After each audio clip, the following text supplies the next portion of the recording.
Municipal vice chairman అప్పాల గణేష్ చక్రవర్తి ఆధ్వర్యంలో ప్రజాపాలన మహిళా వారోత్సవాలు జరిగాయి. ఇక బుధవారపేట అంబేద్కర్ భవనంలో మహిళా శిశు సంక్షేమ శాఖ నిర్వహించిన కార్యక్రమంలో ఆయన హాజరయ్యారు. బలమైన బాల్యానికి 1000 మెట్లు ప్రాముఖ్యత గురించి గర్భవతులకు, బాలింతలకు, పిల్లల తల్లులకు వివరించారు. గర్భవతి పిల్లలు ఎలాంటి పోషకాల విలువలు గల ఆహార పదార్థాలు తీసుకోవాలో తెలియజేశారు.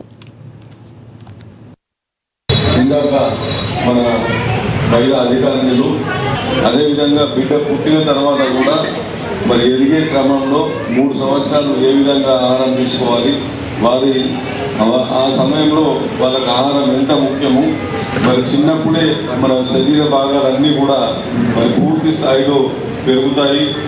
మరి కడుపులో ఉన్నప్పుడు మరి పుట్టిన తర్వాత 3 సంవత్సరాలు మరి బాబు పాప ఎంతైతే ఇంపార్టెంటో మనటువంటి పౌష్టికాహారము ఆ సమయంలో తీసుకోవడం ఎంత ఇంపార్టెంటో మరి పూర్తిగా మీకు ఎక్స్ప్లెయిన్ చేయడం జరిగింది. ఒక పాప బాబుకు పుట్టిన బేబీకే కాకుండా మరి తల్లికి కూడా మరో జన్మ, మరి మళ్ళీ పుట్టినట్టు తల్లి కూడా, కాబట్టి మరి ఆ తల్లికి